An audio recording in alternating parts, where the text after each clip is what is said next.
ਹਨੇਰੀ ਚੜੀ ਹੋਈ ਹੈ ਜੀ, ਯਕਦਮ ਹੀ ਬਹੁਤ ਜ਼ਿਆਦਾ ਹਨੇਰੀ ਆ ਗਈ। ਮੈਂ ਕਿਹਾ ਜਲਦੀ ਜਲਦੀ ਨਿਕਲੀਏ ਤੇ ਇਸ ਟਾਈਮ ਮੈਂ ਲੱਗ ਰਿਹਾ ਹਾਂ। ਇਹ ਹੈ ਇਲਾਕਾ ਸਾਡਾ, ਕਹਿੰਦੇ ਸਲੋਪੋੜਾ ਜਾਈਦਾ। ਇਹਦਾ ਨਾਂ ਹੈਗਾ ਅਲਾਮਾ ਇਕਬਾਲ। ਆਹ ਦੇਖੋ ਤੁਸੀਂ ਤੇ ਉਹ ਮਿੱਟੀ ਹੋਇਆ ਪਿਆ ਕੰਮ ਤੇ ਬੂਟੇ ਭੱਜ ਰਹੇ ਆ। ਹਨੇਰੀ ਯਕਦਮ ਹੀ ਚੜੀ ਆ, ਪਹਿਲੇ ਕੋਈ ਤਵੱਕੋ ਨਹੀਂ ਸੀ ਹੈਗੀ। ਬੜੇ ਮਜ਼ੇ ਦੇ ਨਾਲ ਮੈਂ ਨਿਕਲਿਆ ਸੀਗਾ ਅੱਜ ਆਪਣੇ ਦੋਸਤ ਲੈ ਕੇ ਉਹਦੇ ਦੇ ਨਾਲ ਮੋਟਰਸਾਈਕਲ 'ਤੇ ਵਾਕ ਕਰਨ।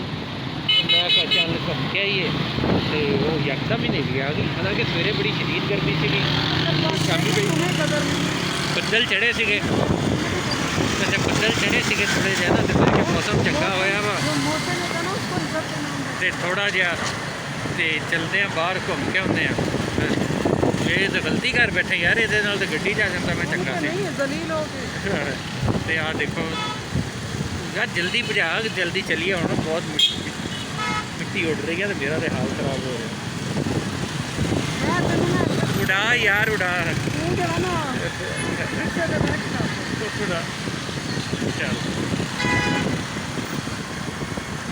ਯਕਦਮ ਹੀ ਹਨੇਰਾ ਹੋ ਗਿਆ। ਬੱਦਲ ਹੋਏ ਸੀਗੇ ਪਰ ਇੱਦਾਂ ਨਹੀਂ ਸੀ ਹੋਇਆ ਕੰਮ, ਮਿੰਟ ਹਰ ਪਾਸੇ ਹੋ ਗਿਆ। ਯਾਰ ਜਲਦੀ ਕਰ, ਸਾਈਡ ਤੋਂ ਕੱਢ ਲੈਣਾ ਯਾਰ, ਕੋਈ ਨਹੀਂ, ਇਸ਼ਾਰੇ ਦੀ ਖੈਰ ਆ।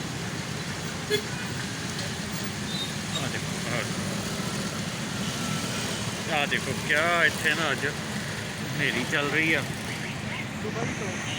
ਇਹ ਹੈ ਦੁਬਈ ਚੌਕ ਤੇ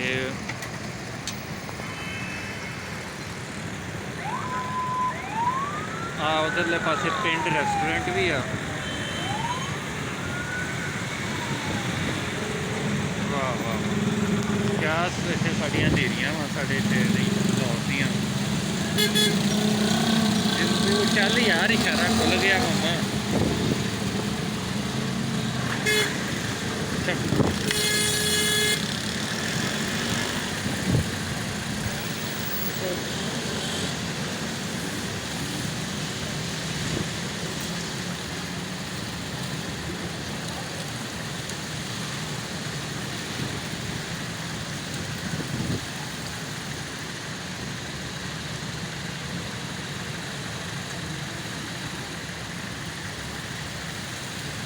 ਆਹ ਦੇਖੋ ਜੀ, ਅੱਛਾ ਇਹ ਅੱਜ ਕੱਲ੍ਹ ਮੌਸਮ ਹੁੰਦਾ ਵੈਸੇ ਤਾਂ ਇੱਥੇ ਹਨੇਰੀਆਂ ਦਾ, ਹਵਾਵਾਂ ਚੱਲਦੀਆਂ ਅਤੇ ਗਰਮੀ ਵੀ ਵੈਸੇ ਬੜੀ ਸ਼ਦੀਦ ਸੀਗੀ। ਅਤੇ ਸ਼ਾਮੀ ਵੀ ਮਾੜੇ ਜਿਹੇ ਬੱਦਲ ਆਏ ਸੀ, ਮੈਂ ਬੜਾ ਖੁਸ਼ ਹੋਇਆ ਸੀ ਕਿ ਮੌਸਮ ਠੀਕ ਹੋਇਆ। ਅਤੇ ਆਹ ਦੇਖੋ ਤੁਸੀਂ ਮੌਸਮ ਜਿਹੜਾ ਨਾ ਅੱਗੇ ਥੋੜ੍ਹਾ ਜਿਹਾ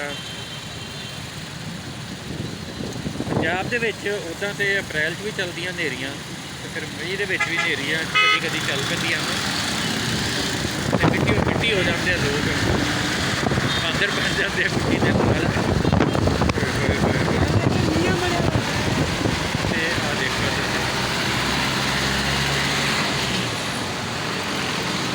ਅੱਛਾ ਲੋਕ ਪਤਾ ਨਹੀਂ ਆ ਬੇਵਕੂਫ ਆ ਸਾਰੇ, ਮੇਜ਼ਾਂ ਗੱਡੀਆਂ ਲੈ ਕੇ ਨਿਕਲੇ ਹੋਏ, ਮੋਟਰਸਾਈਕਲਾਂ ਲੈ ਕੇ ਨਿਕਲੇ ਹੋਏ। ਬਣਦੀ ਹੈ ਯਾਰ ਇਸ ਟਾਈਮ ਨਿਕਲਣ ਦੀ ਹਨੇਰੀ ਚੱਲੀ ਆ। ਉਹ ਤਾਂ ਕਹਿ ਰਹੇ ਆ ਯਕਦਮ ਹਨੇਰੀ ਆਈ ਹੈ ਤੇ ਹੁਣ ਕਹਿ ਰਹੇ ਨਹੀਂ ਤੇ ਰੁਕ ਜਾਣ ਨਾ, ਸਾਨੂੰ ਤੇ ਚਲੋ ਜਲਦੀ ਅਸੀਂ ਜਾ ਰਹੇ, ਖੜੇ ਹੋ ਜਾਓ ਪਾਸੇ ਤੇ ਤੁਸੀਂ। ਤੈਨੂੰ ਜਲਦੀ ਆ